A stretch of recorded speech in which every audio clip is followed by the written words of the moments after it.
ये पिछले क्लास में हम लोग ये सीखे थे कि एक्स एक्सिस के ऊपर अगर दो लाइन इंटरसेक्ट करता है तो उनके बीच का एरिया निकालने है ना। मतलब कुछ ऐसे कि दो लाइन को आप जब बनाते हो तो दो लाइन कैसे बनेगा, एक्स एक्सिस वाई एक्सिस पे एक लाइन ऐसे बन गया, एक लाइन ऐसे बन गया।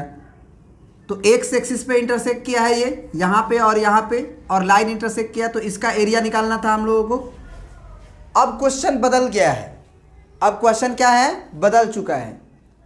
अब क्वेश्चन क्या कह रहा है, देखिए, solve given system of equations graphically and find the vertices and area of triangle formed by lines, यानी ये दोनों लाइन से बना हुआ, एंड द वाई एक्सिस। अब एक्स एक्सिस के अलोंग एरिया नहीं चाहिए, अब उसे एरिया चाहिए वाई एक्सिस के अलोंग। मतलब एक रफ डायग्राम बोले बनाने के लिए तो आप कह लो कि पहला लाइन ऐसा है, दूसरा लाइन ऐसा है, लाइन 1 ऐसा है, लाइन 2 ऐसा है, और वाई एक्सिस हमारा ये है। तो अब जो है ये एरिया हमसे पूछ रहा है। क्वेश्चन समझे? बोलो।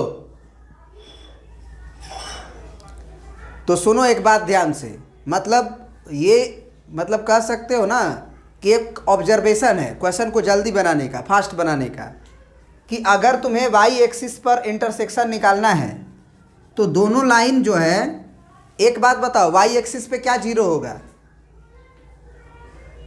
वाई एक्सिस पे जब तुम घूमते हो तो एक्स में नहीं होता है कुछ भी, क्योंकि एक्स के लिए आपको लेफ्ट राइट चलना होता है। आप वाई एक्सिस पे कितना भी ऊपर चले जाओ, माना जाएगा आपको कि आप लेफ्ट में और राइट में थोड़ा भी नहीं गए हो, चाहे नीचे ही क्यों ना चले जाओ। तो इसका मतलब उसका एक्स कोऑर्डिनेट जीरो होता है। तो अगर तुमको एरिया कभी भी वाई एक्सिस के अलोंग कहे निकालने के लिए, तो जब लाइन को सॉल्व करना, तो लाइन को सॉल्व करते वक्त तुम पहले क्या करना कि एक्स कोऑर्डिनेट जीरो डाल के वाई निकालना, एक्स कोऑर्डिनेट जीरो डाल के वाई निकालना। उससे फ़ायदा हो जाएगा कि ट्रायंगल का दो वर्टिसेस हमारा ऐसे ही निकल जाएगा। ट्रायंगल का ये वर्टिसेस, ये वर्टिसेस, ये वर्टिसेस निकालना है ना, तो वो ऐसे ही निकल जाएगा। इसके पहले क्या करते थे कि जब एक्स एक्सिस के अलोंग एरिया देता था तो हम बोलते थे कि इस पे अगर एरिया निकालना है तो ये वर्टिसेस निकालना है, तो एक्स एक्सिस पे क्या जीरो होता है, वाई कोऑर्डिनेट। एक्स एक्सिस पे वाई कोऑर्डिनेट जीरो होता है। आप एक्स एक्सिस पे चल के देखो, चलोगे ऐसे नहीं चलना है आपको, चलना ऐसे है, ऐसे खड़ा होके चलना है, ऐसे खट खट खट। तो ऐसे खड़ा होके चलोगे तो थोड़ा भी ऊपर नहीं गए, थोड़ा भी नीचे नहीं गए, मतलब वाई कोऑर्डिनेट, वाई ऊपर नीचे होता है, वाई कोऑर्डिनेट जीरो है। तो इस समय जब हम निकलवाते थे तो याद होगा कि वाई कोऑर्डिनेट को जीरो करवा के एक्स कोऑर्डिनेट निकलवाते थे, यहाँ भी वाई कोऑर्डिनेट को जीरो करके एक्स कोऑर्डिनेट निकलवाते थे। तो वाई कोऑर्डिनेट किसका जीरो करेंगे, लाइन के इक्वेशन का। क्या ये आइडिया समझ में आया? बोलिए। तो चलिए अब इसको एयरटेल में कन्वर्ट करते हैं, इस आइडिया को। तो सबसे पहले तो हमको ग्राफ बनाना ही पड़ेगा, क्योंकि इन्होंने पहले ही बोला है solve given system of equations graphically. तो सबसे पहले हमको क्या करना होगा, ग्राफिकली सॉल्व करने के लिए दोनों का ग्राफ बनाना होगा। और ग्राफ बनाने हम सीख चुके हैं, है ना, ग्राफ बनाने हम सीख चुके हैं। पहले क्या करते हैं, एक बॉक्स बनाएंगे, बॉक्स के ऊपर हम ग्राफ का नाम लिखेंगे। पहला है हमारा 2x - 3y + 6 = 0। और हम फिर बनाएंगे x, फिर y, फिर x, y, 1 point, 2 point, 3 point, 3 point की आदत डलवाए हुए हैं आपको। फिर दूसरा ग्राफ का नाम 2x + 3y और -18 = 0। इसमें भी फिर हम क्या करेंगे, यहाँ x, यहाँ y, यहाँ x, y, एक लाइन, 2 लाइन, और ये आपका 3 लाइन। ठीक है, बहुत बढ़िया है ना, बहुत बढ़िया। अब 2 से डिवाइड करना ज़्यादा बेहतर रहेगा रादर देन कि 3 से। अगर आपको कोई कोऑर्डिनेट निकालना है तो आप सबसे पहले तो पॉइंट हम बताए हुए हैं कि अगर वाई एक्सिस पे एरिया निकालना है तो किसको जीरो कर लो, एक्स को जीरो करके पहले वाई निकाल लो। तो पहला में अगर हम एक्स बराबर जीरो रख दें तो ये जीरो हो जाएगा, यानी कि -3y + 6 बराबर जीरो। तो -3y बराबर -6, माइनस माइनस कट गया, आज 3 दूना के 6 हो गया, यानी y बराबर 2, माने x बराबर जीरो पे y बराबर 2। फिर इस लाइन पे भी, ये वाला लाइन पे भी हम लोग क्या करेंगे, x बराबर जीरो रखेंगे। तो x बराबर जीरो रखेंगे तो ये कहानी जीरो में मिल गया, तो 3y - 18 बराबर जीरो। तो यहाँ से y बराबर आएगा 18/3, क्योंकि 18 उधर जाएगा और 3 डिवाइड में जाएगा, तो ये 6 हो गया। मतलब x बराबर जीरो पे y आ गया 6। ये कर लेंगे। क्यों करेंगे? अगर आपको नहीं समझ में आया ये कहानी जो अभी पहले बताए, तो जब ग्राफ ड्रॉ करेंगे तो आपको फील हो जाएगा, ये महसूस हो जाएगा कि क्यों सर ऐसा बोल रहे थे। अगर समझ में आ गया तो बहुत बढ़िया है, ठीक है, बहुत बढ़िया। ये पॉइंट्स को आप रफ में करिएगा, ठीक है ना, ये पॉइंट्स को आप रफ में निकालिएगा या बगल में ही आपका जो कॉपी होगा ग्राफ पेपर को छोड़ के उस पर करिएगा। अब चलिए एक आध और पॉइंट निकालते हैं। तो कोई ज़रूरत नहीं है कि आपको y को अकेला करके in the terms of x लिखने की ज़रूरत है, आप यहाँ पे ही x का वैल्यू चाहे y का वैल्यू डाल सकते हैं। तो हम y का ही वैल्यू डालेंगे। तो मान लो हम y का वैल्यू 1 ले लेते हैं, y का वैल्यू क्या ले लेते हैं, 1। तो अगर y 1 होगा तो ज़रा सोचिए, तो ये कितना होगा, ये 2x - 3 एकम 3 अब +6 बराबर 0। तो यहाँ से हो गया 2x अब +3 बराबर 0। तो यहाँ से x बराबर आया -3/2, तो इसका मतलब -1.5। ये हमारा चल जाएगा, क्योंकि हम दो मोटी लाइन के बीच में एक मोटी पतली लाइन जो होती है उसको जानते हैं। जानते हैं कि नहीं जानते हैं? तो इसको हम बना सकते हैं। तो इसके लिए ज़रूरत नहीं है कि इसको काट के फिर दूसरा पॉइंट लिखने की ज़रूरत है। इसीलिए हम बोले कि बाई 2 वाला काम करो, है ना, बाई 2 वाला रहने दो, इसीलिए y का वैल्यू को प्लग इन करो। तो y का वैल्यू 1 हो गया, तो x का वैल्यू हो गया -1.5। एक और पॉइंट निकालना है, तो y का वैल्यू मान लो हम 2 रख देते हैं। तो y का वैल्यू जब 2 रखोगे तो कितना आएगा x का वैल्यू, देखो ज़रा, यहाँ पे हो गया 2x - 3 दूना के 6, 2 रख रहे हो तो 3 दूना के 6 +6। अच्छा, y बराबर 2 तो हो चुका है, y बराबर 2 हो चुका है, तो x को 0 कर देगा। तो इसको ज़रूरत नहीं है लिखने का। बात समझ रहे हो कि नहीं? y बराबर 2 ले चुके हो ना, तो y बराबर 2 अब मत लिखो। अब y बराबर मान लो तुम क्या रख दो, 0 रख सकते हो, y बराबर 0 रख सकते हो, कोई दिक्कत नहीं है। y बराबर 0 रख सकते हो, तो ये हो जाएगा 2x - 3 × 0 0 अब +6, यानी कि 2x बराबर हो जाएगा -6। तो x बराबर हो जाएगा तुम्हारा -3। तो y अगर 0 हुआ तो x का वैल्यू हो गया -3। फिर अगला पॉइंट में, तो अगला पॉइंट में भी आपका कर लो, है ना, y बराबर 0 रख लो, क्या दिक्कत है। y बराबर अगर 0 रखेंगे हम लोग, मान के चलो, तो यहाँ से हमारा ये कहानी ख़त्म हो जाएगा। तो 2x + 3 × 0 0 में मिल जाएगा, तो 2x - 18 बराबर 0। तो यहाँ से 2x बराबर 18, तो x बराबर 6 आ जाएगा। बढ़िया है, सॉरी 9 आएगा। ये काफ़ी बड़ा पॉइंट है, 2 9 18। तो हम y बराबर 0 को अवॉइड कर देंगे, क्योंकि ग्राफ में हमारा 9 जो है पॉइंट देखने में भी दिक्कत होगा ना। समझ रहे हो बात को ना? तो इसको हम लोग अवॉइड कर देंगे, y बराबर 0 को अवॉइड कर देंगे। अब चलो y बराबर मान लो हम 2 रखते हैं। तो y बराबर अगर 2 रखेंगे, ऐसे ही मन किया रख दिए, y बराबर 2, तो यहाँ पे क्या होगा, 2x + 3 दूना के 6 - 18 बराबर 0। तो यहाँ हो गया 2x, ये हो गया +12 = 0, सॉरी -12 होगा, 18 ज़्यादा है ना। तो 2x बराबर हो गया तुम्हारा 12, तो x बराबर हो गया 6। ये कहीं हद तक सही है, मतलब हम ये कह सकते हैं कि y बराबर अगर हम 2 रख दें तो x बराबर 6 आएगा। अब एक पॉइंट और ले ही लो, y बराबर मान लो तुम ले लो 4 ले लो, y बराबर 4 ले लो। तो 4 लोगे तो यहाँ पे क्या हो जाएगा 2x प्लस 3 चौके 12 माइनस 18 बराबर 0। तो यहाँ हो जाएगा 2x और 18 में से 12 घटेगा तो माइनस का 6 बचेगा, यानी कि x बराबर 6/2 यानी कि 3। तो x का वैल्यू हो गया 3, अगर y का वैल्यू रखे 4। क्या कोई दिक्कत है यहाँ तक समझने में? बहुत बढ़िया, यहाँ तक कर लिए। उसके बाद हम ग्राफ ड्रॉ करेंगे, ठीक है ना। तो थोड़ा मिटाते हैं, चलिए। तो हम क्या बना लेंगे, x axis y axis, points दे दिए बराबर बराबर इंटरवल पे। अब हम पहला ग्राफ ड्रॉ करने के लिए सोच रहे हैं। तो x में 0 तो y में 2।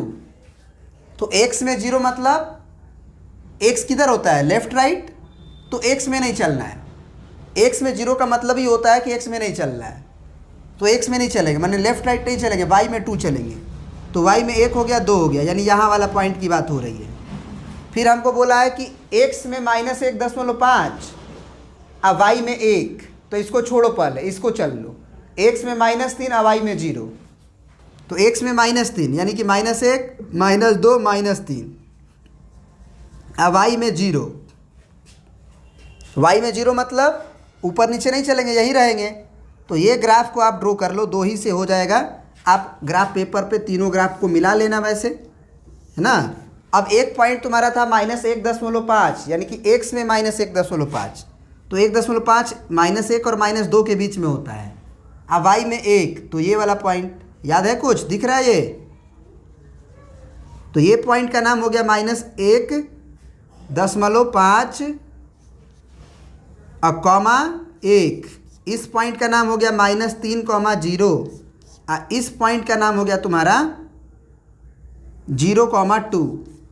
बहुत बढ़िया हो गया। और इस ग्राफ के ऊपर ग्राफ का नाम भी लिखेंगे, पहले दूसरा ग्राफ बन जाने दीजिए।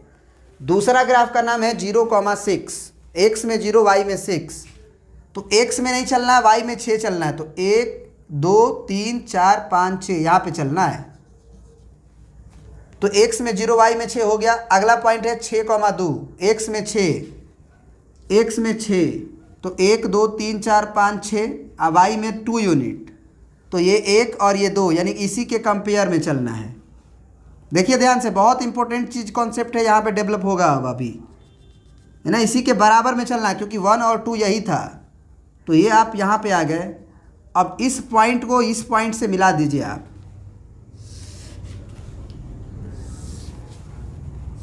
है ना। अगला पॉइंट देखिए 3,4 इसी पे आया होगा। x बराबर 1 2 3 है, अब y बराबर 4 है आपका। तो 1 2 3 4, इसको ज़रा देखिए मिला के, इसको मिलाइएगा, आपका आना चाहिए, ठीक ना। माने ये रफ डायग्राम है, अगर एक्चुअल में बनाइएगा आप तो यहाँ पे आपका कहीं ना कहीं मैच कर जाएगा ये ग्राफ, ठीक है ना।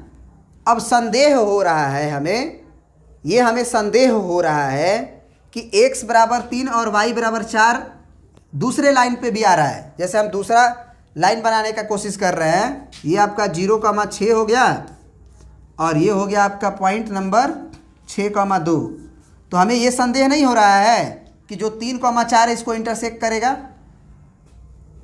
बोलो। तो अपने इस संदेह को दूर कैसे करेंगे, हम 3,4 इसमें डाल के देखेंगे कि सेटिस्फाइड तो नहीं कर रहा है।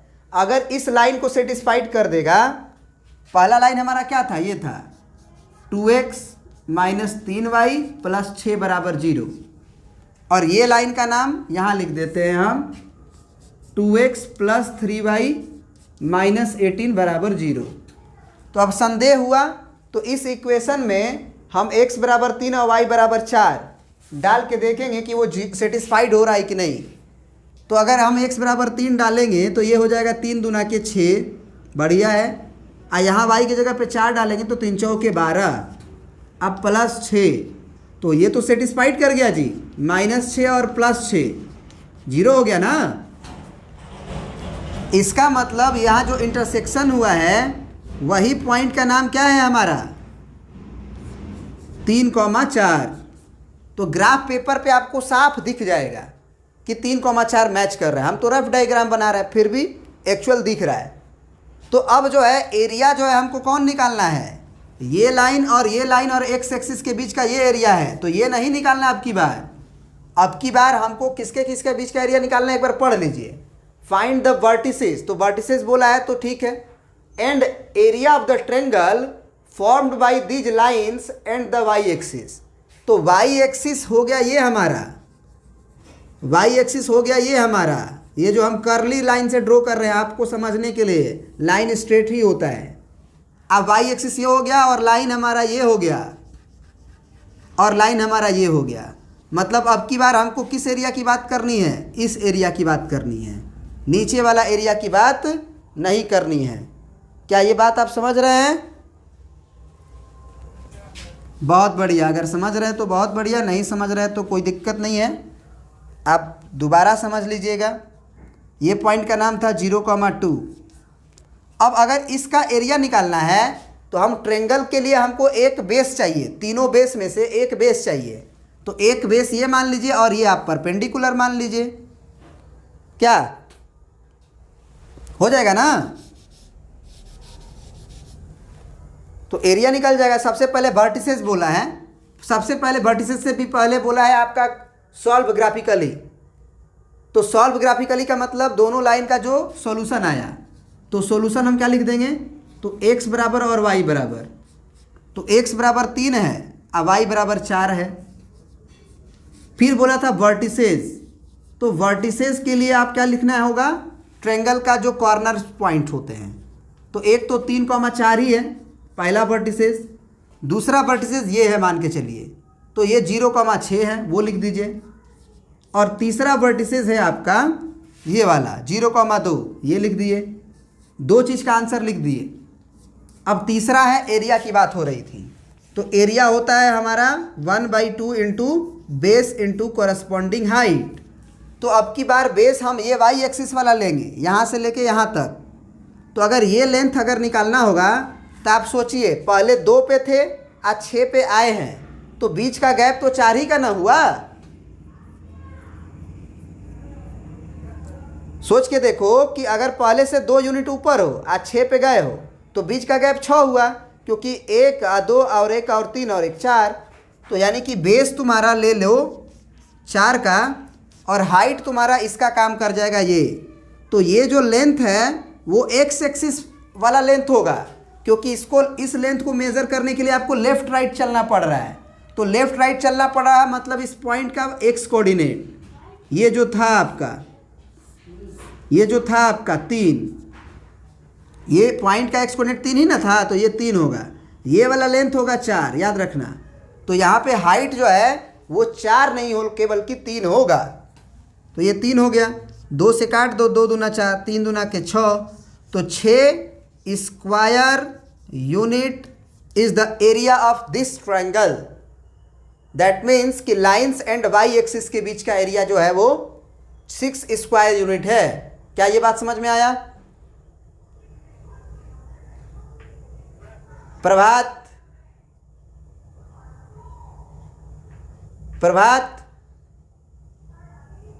आवाज़ नहीं आ रहा है तुम्हारा प्रभात?